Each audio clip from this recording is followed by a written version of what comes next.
Before we begin today, I want to say our thoughts are with everyone in Los Angeles grappling with the devastating wildfires. This episode was recorded before the fires began, but I felt it would not be right to not acknowledge the current events. It's a stark reminder of how fragile life can be. Our hearts are with you. And it was just so weird, like, here's the guy accused of killing your sister, and you're sitting right here with your new baby, all in the same little room together. It's just like, certain moments you're just like, this is really intense. This is Sloane Glass, host of American Homicide. In this episode, we're doing something different. Rather than look back at cases, we're looking ahead. It's the start of a new year, and we have highlighted 3 cases we believe will define true crime in 2025. To discuss the status and implications of these cases, I am joined today by Brian Entin. Brian is the senior national correspondent at NewsNation. He's a former colleague of mine and a friend. Brian is an incredible journalist, and he has personally covered all of these stories. The first is a story that captured the nation's attention at the end of the year, the killing of United Healthcare CEO Brian Thompson. Luigi Mangioni has been charged in that case and has pled not guilty. Brian and I discuss what is next for Mangione. Our second case involves the mysterious death of Ellen Greenberg. In 2011, Ellen was found with 20 stab wounds. Her death was curiously ruled to be a suicide, even though many of those wounds were in her back. After multiple appeals and legal battles, the Pennsylvania State Supreme Court has agreed to review that suicide ruling this year. For our third case, we discuss the upcoming trial of Bryan Kohberger, the man accused of killing 4 University of Idaho students in 2022. Brian Entin is an expert on the Kohberger case and lets us know what we can expect. Here's my conversation with Brian Entin. Brian Entin, thank you for doing this episode of American Homicide with me. Yeah, thank you so much for having me, Sloane. It's so cool to be here with you. I like to do all my research for true crime on Reddit, as we all do, right? That's where I like to see what are the people saying. It's a vibe check. Almost every story I look up, someone has commented, well, according to Brian Entin. Well, and the thing with Reddit and with people on TikTok too and on X, you have people who are so interested in the cases and so invested, and they'll stay up all night going through public records and finding out things that even I didn't know about family members and people connected to the cases. And then they'll send me tips. So it's like sometimes I feel like I have this little army of people helping me. And you can find really interesting stuff on Reddit that you don't even see on the news. Are you still News Daddy? Is that still your nickname? That's still a thing. Yeah, News Daddy. And I used to be so embarrassed of it. I don't know where it came from. And now I'm just like, well, I guess it's a thing, I guess, There's a comfort level that I think you've been able to give to people around really hard stories. Yeah, I think that they just feel like what you said, that I'm just normal. You try to be professional. We're journalists. You want to, stick to the facts, but you'd be lying if you just try to say you never got emotional or never felt anger or never related to some of the family members, that kind of thing. I always saw that as an advantage. I always thought it was so strange when people would say, well, you have to leave that at the door. You have to remove yourself from it. Or even that you can't help people. Like, it's just not who I am. Like, you'll go out and you'll meet these families and they might need help with something. Like, hey, do you know someone who does this? Or, we're really low on money, right? I don't know. I can't just be like, well, line is drawn. I'm a journalist. I mean, that's wild. I can't do it all the time. Everything we do here is furthering cases. These families deserve that. It doesn't just end when everyone else is forgetting and moving on. And they deserve to have those connections and for people to do investigative work to try to see if there's something that someone else hasn't picked up on. Yeah, I try to be real and respect the families and what they're going through. And, when you're in the middle of one of these cases, like with Kohberger, like before the arrest, when the community's so on edge, you just have to remember what people are going through, what the families are going through. And I try not to take advantage. I mean, it's not worth it for the story to be the first always. I would lose sleep at night if I felt like I put someone through more pain than they were already going through, Like with Kohberger, I just remembered this one story when I went – Kaylee Gonzalez, one of the victims. I became pretty close to her parents while I was in Idaho and still now. And before Bryan Kohberger was arrested, I was at their house They live near Coeur d'Alene, which is a couple hours from Moscow, Idaho, where the murders happened.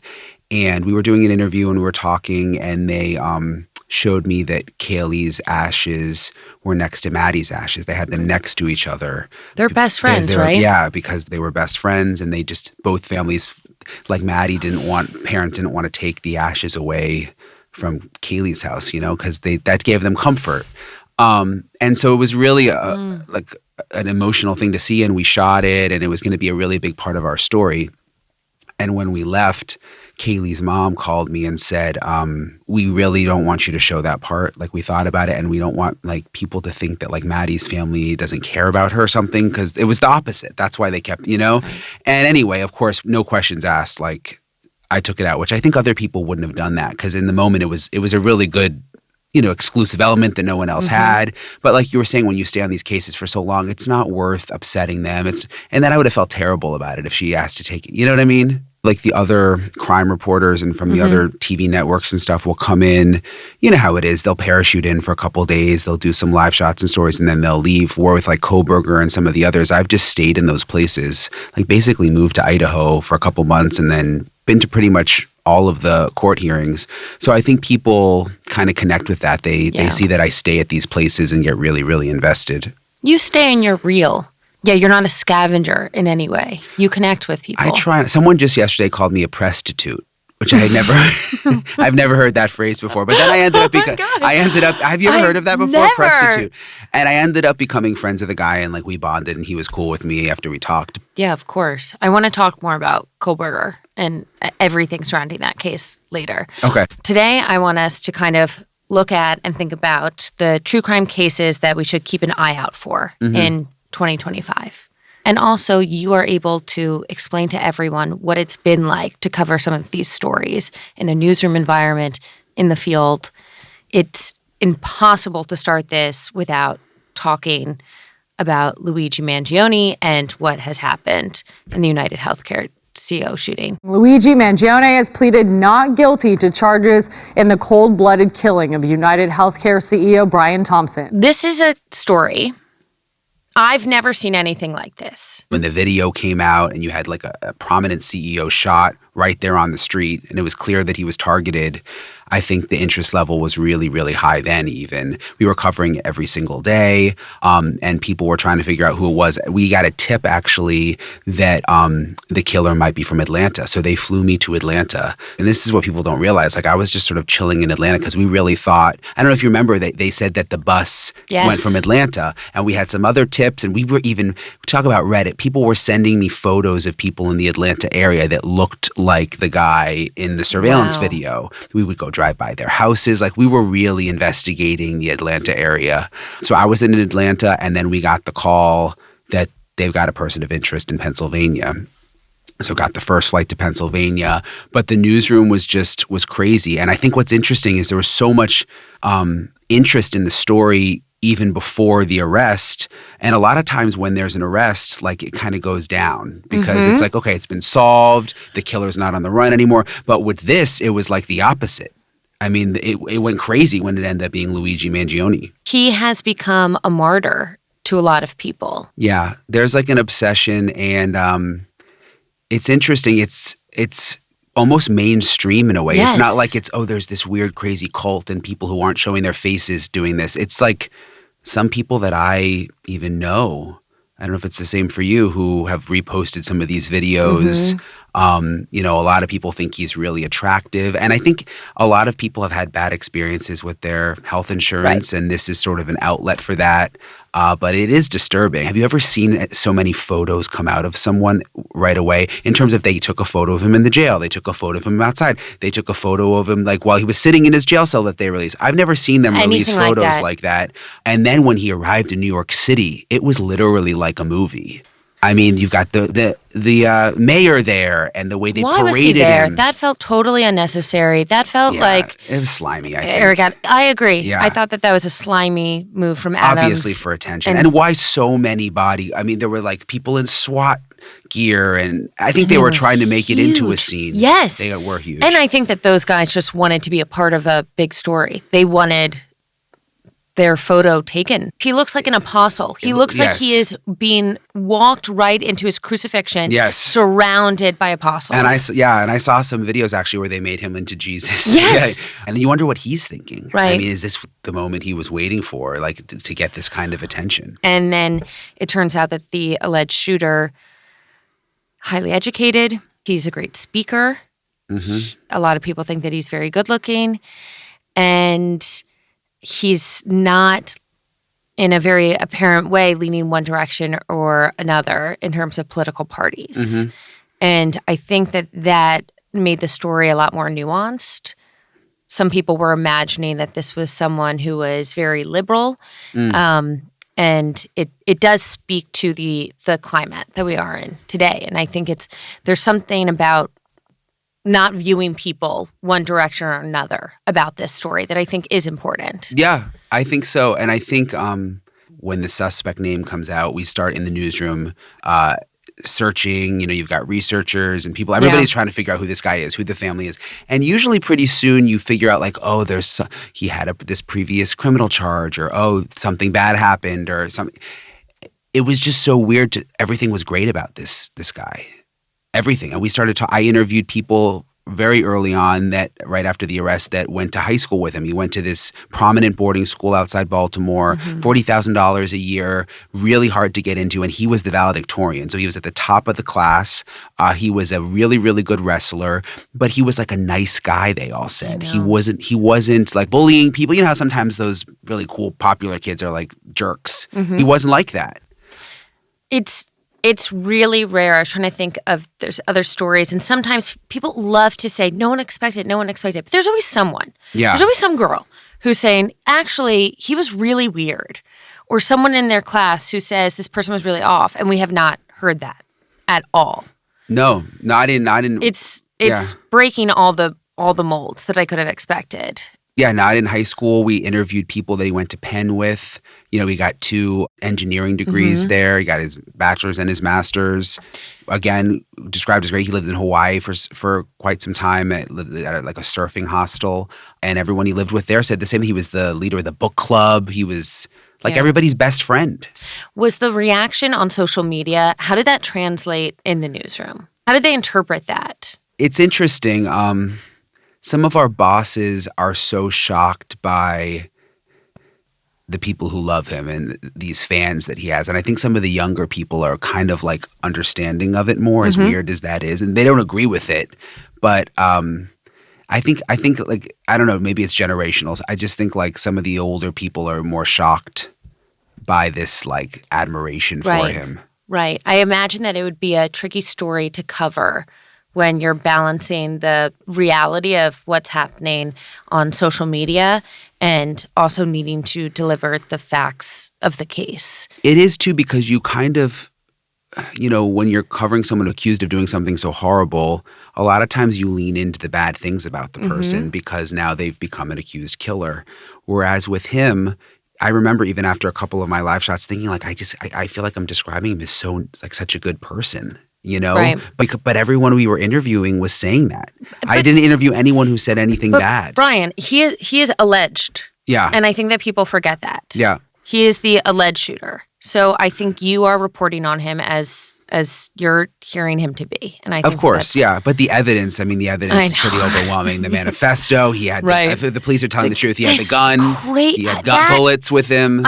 I have so many questions around that, and it makes me think of all the conspiracy theories that I don't think that they're going to stop anytime soon. I mean, there's always so many conspiracy theories with these cases now. I think people it's like a hobby for people to just come up with every crazy possibility that they can think of. And then, like you said, they post it on Reddit and people comment. And there's been so many. I mean, most of it is crazy. The eyebrows are the only one that I have a hard time connecting the dots between him and all the photos that we saw when they were looking for a suspect. It doesn't seem like all those photos are actually him. I think that they were just looking for people with a hoodie at that point that matched it. But again, if you go back now to the evidence that they have, I mean, it's a pretty good case in terms of he had the same gun on him. If police are telling the truth, which why would they be lying? Right. The bullets, the manifesto. The ID. Mm-hmm. And I mean, what he screamed out outside the courthouse. He didn't say, "I'm innocent." No. and it's completely out of touch. And it's an insult to the intelligence of the American people and the lived experience. So this is not going away anytime soon. It's only going to get bigger. What's interesting, though, Sloane, as we talk about it moving into this year and all the things coming up with Luigi Mangioni, we are not going to see him for a while, which is kind of interesting. You know, we saw the crazy perp walks and all the photos and video, but now that it's federal, you know, there's no cameras allowed in federal court. What do you think of the federal charges? I was surprised. I wasn't expecting it. I think a lot of people think that he was overcharged just because of all the attention on the case. But when you read the charges, I mean, it does make sense. I mean, it brings the death penalty on the table, which is interesting because, you know, if they were just state charges in New York, you know, there's no death penalty. Right. But now there is. Yeah. I saw yesterday, I believe this was on NBC. They were saying that there's been very few federal death penalty cases where that has. Yeah. I think this is 17 since the 1970s. It's very rare. And 13 were under Trump. Yeah. So I'm curious to see how that can shape things. He's facing charges in New York State and then also federally. Mm-hmm. I think the federal trial is going to happen first. Yeah, that's the way it works. The federal charges come first, then the New York State charges, and then there's charges in Pennsylvania too. Remember, he showed a fake ID. They were less serious, but we don't know when the trial will be. And I think in 2025, we are going to continue to hear more. And another random weird fact to keep an eye on this year is his attorney is married to Diddy's attorney. Yes. And Luigi Mangioni and Diddy are in the same federal prison in New York City and likely in the same wing because they have a wing where they put more high-profile people. So it's just kind of strange to think about. So weird. Yeah, isn't it? It's so weird, too, because a month ago, no one knew his name. And now we're talking about how crazy it is that someone that high profile would be jailed in the same area as Diddy. Mm-hmm. It's weird. I always wild how news works. I don't know if you think about this when you're covering cases. Like in the beginning, like when the name first comes out, I always have a hard time remembering it. Like Luigi Mangioni, how am I going to remember that? And now it's just like we say it like it's, you know? Yes, totally. I want to also talk to you about our next case, Ellen Greenberg. Ellen Greenberg's death happened, you probably don't know this, so close to where our office is. I mean, less than a mile. Ellen Greenberg's body was found in the kitchen of her apartment during a blizzard in late January of 2011. Court records show Ellen's fiancé was at the gym and returned to find their Manayunk apartment door dead bolted. After an hour of trying to reach her, records show he broke down the door to find Ellen slumped in the kitchen. She had been stabbed 20 times.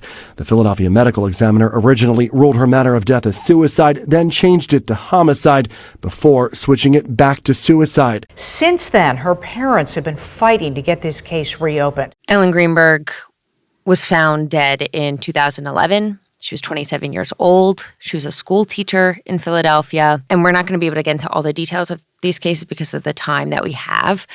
But her fiance at the time says that the door to their apartment was locked. Eventually, he has to kind of break down the door, according to her fiance, Sam. He sees her unconscious. She's covered in blood, and then he calls 911. He is telling the 911 operator that he has no idea what's going on. They ask him to perform CPR, kind of hesitates. He hesitates, That bothers me. Very strange 911 call. Very strange. Yeah. We'll play the 911 phone call. Okay, so get her flat on her back, bare her chest, okay? You want to rip her shirt off. Okay? Kneel down by her side. Oh, my God. Ellie, please. Listen, you can't freak out, sir, because you okay, I'm trying not. Her shirt won't come off. It's a zipper. Oh, my God. She stabbed herself. Where? She fell with a knife. Oh, no, her knife's sticking out. What? There's a knife sticking out of her heart. Oh, she stabbed herself? I guess so. I don't know where she fell on it. I don't know. I don't like getting into the habit of overanalyzing 911 phone calls because I don't want to. Who knows how people will react? Very fair. First of all, this case, it makes me mad that it's gone on this long and that this has been classified as a suicide. I actually saw the the real crime scene photos, which haven't been made public, but Ellen Greenberg's family lawyer showed them to me. And she's sitting in her kitchen. When he goes in, you know, the police got photos of the way she was sitting. She's up against the cabinets, and there's just this giant, like 7-inch steak knife just right in her heart. And I forget how long into the call, but it's quite a ways into this call that, oh my gosh, there's a knife. So she stabbed herself, yes. Or she fell on her knife. So, right. It says she fell on her knife. So if you saw these pictures, Sloane, and I wouldn't want anyone to see them because they're awful, but I wanted to see them for this reason. There is no way you would miss this knife. There is no way. Not to mention she was stabbed 20 times in the front and in the back. And there's been medical experts, pathologists who have gone and looked at the records and even examined her spinal cord. She was stabbed in her spinal cord, which would have made her, like, she wouldn't have been able to keep stabbing herself. It feels like a joke to call it suicide. Mm-hmm. It's unbelievable. And what happened originally was the medical examiner ruled it a homicide. A homicide. Yeah. And then there's this meeting with Philadelphia police, and it gets changed to suicide. Yeah, which has never made sense. And you mentioned the fiancé is named Sam Goldberg. I mean, look, he's never been charged with anything. Who knows if he's involved or what, but it's not a suicide. It's just not, Sloane. I mean, I've looked at everything. I've looked at the record. It's impossible for this woman to have killed herself. Yeah. Stabbed herself 20 times and in the spinal cord. It's so strange to me for your mind to go to suicide. And again, I'm projecting. I have not been in this situation. I don't know what it's like to be in shock. But if I walked into my apartment and I saw my fiance on the floor covered in blood with a knife in their chest, and he says on the 911 call, no one broke in. How can you know that right away? I mean, my mind would go to so many other places. I feel really bothered by, and maybe this is part of 2011, just because she was on prescribed medication, that this was seen as someone who was mentally ill. I mean, listen, they thought it was a homicide at first. Right. They called it a crime scene. You mentioned the blizzard. I think that's important because I don't think like as many police officers were able to get out there and detectives initially. But they called it a homicide. Police met with a medical examiner. It got changed to suicide. But even since then, the medical examiner has considered changing it back to homicide. And at one point even told one of the prosecutors, I intend to change it back to homicide. I agree. But for some reason, it's just never happened. Right. And no one will say why. I mean, she was a school teacher. She was a wonderful woman. But it was just little things you remember. One of the friends told me, like, she was obsessed with her hair, Ellen. She was really into her hair. And they're like, if she was going to kill herself, which she never would have, there is no way she would have stabbed, because it was all in the back of the head and the hair. They're like, she would have never done that to her hair, which they're just like, as her best friend, I just know that. That's not the way she would have done it. I always think about with the snow, her family couldn't get out right away to be with her. You've spent time with them, right? What was that like? Hard. They've been fighting for so long. They've spent almost $1 million of their own money for lawyer fees, just fighting.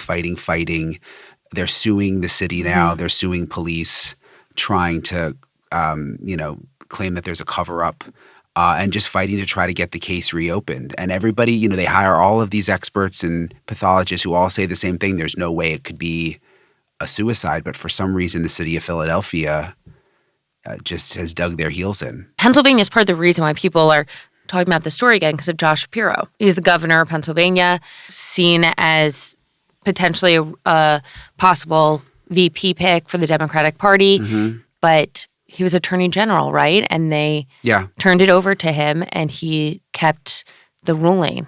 Status quo, and that's always been very upsetting to the family. And I was even there. So there's two things that are ongoing now with this case. One is they're suing the city and Philadelphia police, and there was a hearing I was just at. It was so weird to be in the courtroom because there's Ellen's parents, and they have their lawyer and their little legal team, and then on the other side of the room is just like all these lawyers for the city of Philadelphia. Like, they're fighting the city of Philadelphia. The city of Philadelphia does not want to release records. their lawyer thinks that maybe it was just a botched investigation and now they're just trying to cover it up. Really, the only thing they can do at this point is sue them for their pain and suffering and saying you've caused all this pain and suffering by covering this up for so long. But then they're also taking this to the Supreme Court in Pennsylvania, which is a really big deal. It almost never happens. The Supreme Court took the case, which is huge. And so they're going to hear it in the beginning of this year. And that's going to be a really big deal because the Supreme Court is going to have to decide whether or not Ellen's parents have the right to challenge the cause of death. Initially, they said that there was no sign of struggle, which was part of the decision to keep the cause of death as suicide. Right, and they just didn't think there was a way, I think the apartment was on the 3rd or 4th floor and then the door was locked, they said. So they thought there was no way for anyone to have even gotten in to kill her. But she did have bruises on her body. I saw the pictures. She did have a lot of bruises. There's so something how that is just there no sign of struggle? Sloane, this is just one of those, there's something we don't know. There's a reason. Again, was it just shoddy police work in the beginning and then they were trying to cover up for the one before that and one before, you know what I mean? Or is there something more going on? Were they trying to protect someone? I don't know, but there's no question that it is not a suicide and that this family has there's just been an injustice. What do you say to them when you're with her parents?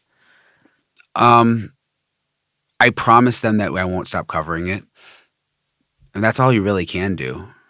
That we'll stay on it, that we won't give up. We'll keep doing the stories. Yeah. And I think that gives them some, they've been abandoned by the police and people for so long, Ellen Greenberg is a case that in 2025, I'm hopeful that there will be some movement forward. Even though this has happened in 2011, I hope they still get justice. Yeah, truly. I want to talk to you about Bryan Kohberger. We're having a trial this year in August.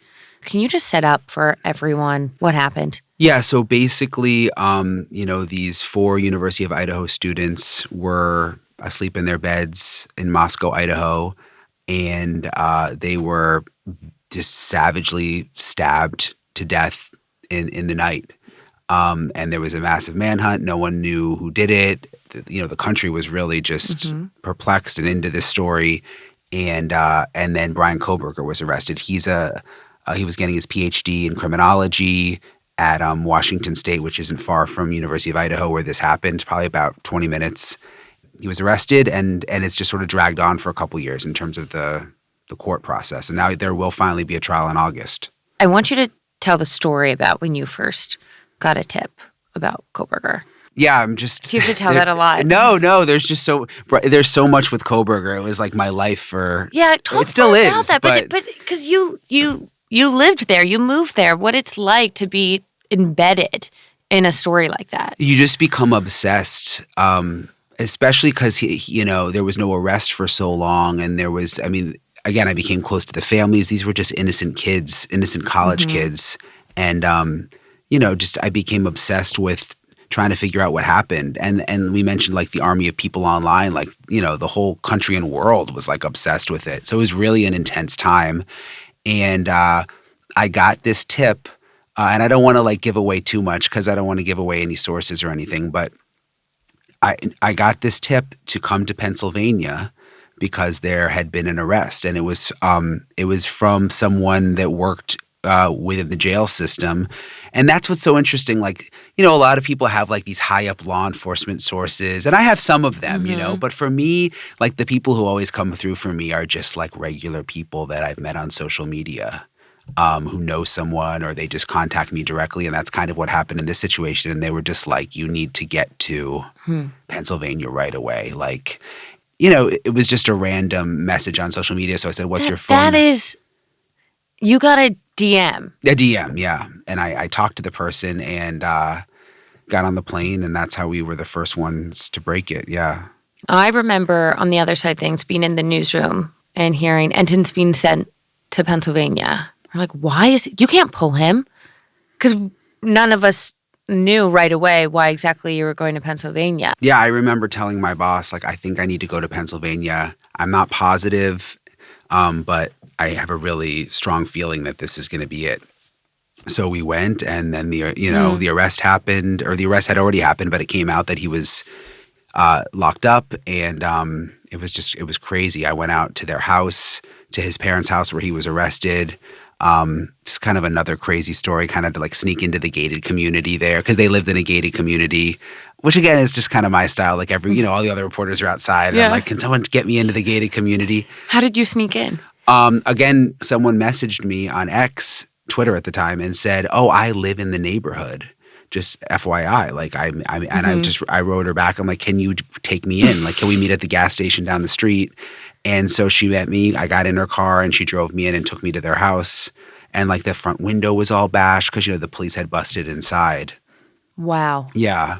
So I videoed. And there's been a few times I've done things where maybe I went a little too far. This might have been one of those times. It was so dark. I went up to their door and like knocked on the door and videoed, and they were inside like saying, "Leave, leave." And some people got mad at me for that because people felt for his parents. It wasn't their fault. And I was banging on their door like in the middle of the night. But, it's like you kind of have to do it. You never know. People want to talk too sometimes. Right. That is the thing. Yeah. Sometimes people want to answer the door. It happens a lot. Yeah. It's really unbelievable, Brian. And then it's not like it ends for you there. You're just embedded in the story. Yeah. I mean, we followed him back to, they transported him back to Idaho. And like I said, I go to most of the court hearings. It's interesting. The trial's been moved. It was in Moscow, Idaho, which is just this little baby college town, little small courthouse. And they were worried they wouldn't be able to get a fair jury there. So it's been moved to Boise, which is a bigger city. And so that's where the trial will be in August, in Boise. Wow. Which is hard for the families. They have to travel there. It's probably going to take 2 months, the trial. I'm so curious what his defense is going to say. I think it's going to be a crazy trial because there's been a gag order. So we know the basics from the probable cause affidavit that came out when they arrested him, but there are all sorts of questions about whether he knew the victims and what led up to the murders, and like all of that stuff has remained under seal. Right. And I just want to give more background for people. So there's no clear connection, no direct clear connection between Kohberger and the victims. Not that we know of, no. And what's believed at this time is that he was possibly stalking them. Possibly, yeah. Could have been stalking. We don't know why. Why them? One theory is, he, and I've reported this and interviewed people, he had a rough time with women, rejection at times, and then he was really awful to some women. And even got kicked out of a bar once because he was just awful to this one female bartender. So there's one theory that, he just had this like hatred for women from rejection. Right. But then there's also, he was getting his PhD in criminology. He had done a survey about what it felt like for people when they committed crimes. So some people think he was trying to get into the mind of a... I don't buy that. Maybe when he was doing the survey, he was trying to get into the mind of a killer.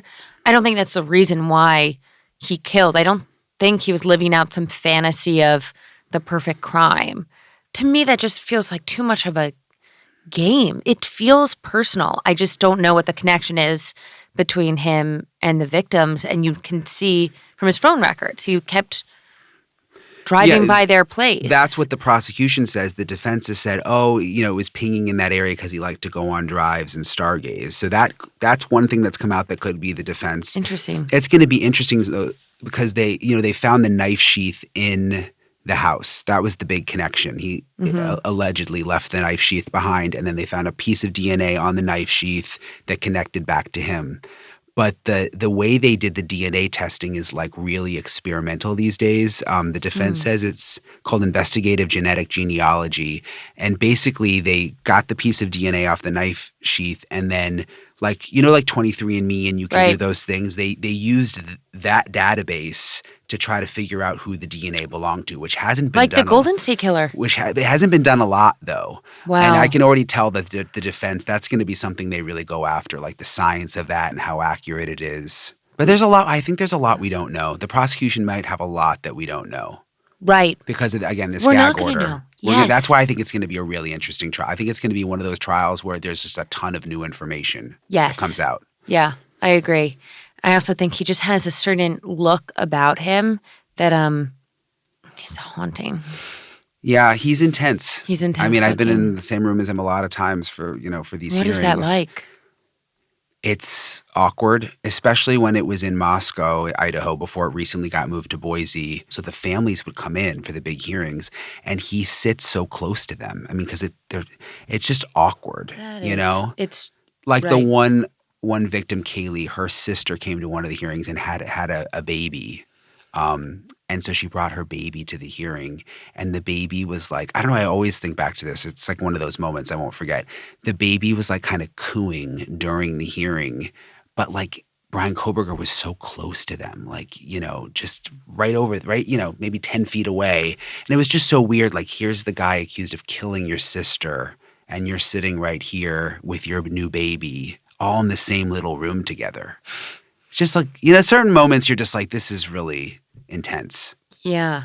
It's become some sort of generational, weird cosmic, and I don't mean cosmic in a karma way. I mean cosmic in a how did we end up here? Yeah, and families want to, and I get it. I mean, I luckily I haven't had anyone in my family get killed or anything, but, there's a real desire to go to these court hearings and to be there and show face. Yeah. It makes sense. Yeah. Also, I think the advice that families get is that being seen goes a long way and helps the judge and the jury to understand them more. That's part of the whole judicial system that's so awful, kind of the spectacle. Yeah, but it's true. I mean, if you're the judge and you see the family member sitting right there crying, you probably are going to think to yourself, look what this person may have done to this family, Of course. When you make your decisions. They're a human being. Yeah. A judge is not a computer. It's wild. Brian, I know that we're all going to be watching you covering that Sloane. trial. And I'm just so grateful that you joined us today. Of course. Thank you for helping us to kind of get a sense and understand the stories that we can look out for, and also just revealing more behind the scenes of your life and what it's been like. Thanks for having me. Thank you for listening to this bonus episode of American Homicide. You can contact the American Homicide team by emailing us at americanhomicidepod@gmail.com. That's americanhomicidepod@gmail.com. New episodes of American Homicide will be dropping every Thursday. And if you enjoy American Homicide, please follow the show on Apple Podcasts, the iHeart app, or Spotify. Another way to engage with us is to rate and review the show. Your 5-star review goes a long way towards helping others find American Homicide.